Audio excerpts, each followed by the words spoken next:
Et en plus, moi, je suis de père bretonne et de mère normande et tout le monde me l'a fait tout le temps. Alors, le Mont-Saint-Michel, il est à qui? Ben, je dis, il est à moi parce qu'en fait, je suis née le jour de la Saint-Michel, je réconcilie tout le monde. Et donc, cette dame, elle arrive, une Italienne, un peu exubérante, etc. Déjà à 70, 75 ans. Elle a perdu l'amour de sa vie, c'est son Michel. Il était notaire et elle se tapait toute la compta à côté, les rendez-vous. Voilà, elle était un peu la préposée de son Michel. Son Michel, il meurt, il fait un cancer, elle s'en remet jamais. Elle vient pour avoir des contacts. Elle m'amène le cadre du salon rempli de poussière. Elle me dit, je veux des nouvelles de mon Michel.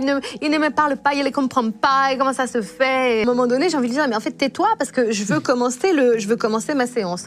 Et quand je me dis tais-toi, il y a son téléphone qui arrête pas de sonner dans son sac à main. Et je lui dis non, mais là, va falloir le couper votre téléphone parce que sinon on va pas s'en sortir. Elle prend le téléphone, c'est Michel qui appelle. Il est mort. Ah oui, il est mort. Bah, il n'y avait personne au bout du fil. Il y avait Michel. J'ai marqué Michel. Et donc là, elle a lâché le téléphone. Enfin, tu vois, on était dans une scène de folie parce que là, évidemment, la logique. J'ai perdu mon meilleur pote il y a 4 ans. Et en fait, c'était sa femme. Oui. Qui s'était trompé de compte. Et du coup, ça fait bizarre quand tu vois un truc là. Il y a plein de gens qui témoignent de choses comme ça. Du répondeur, des messages téléphoniques, des appels, du téléphone qui sonne dans le vide.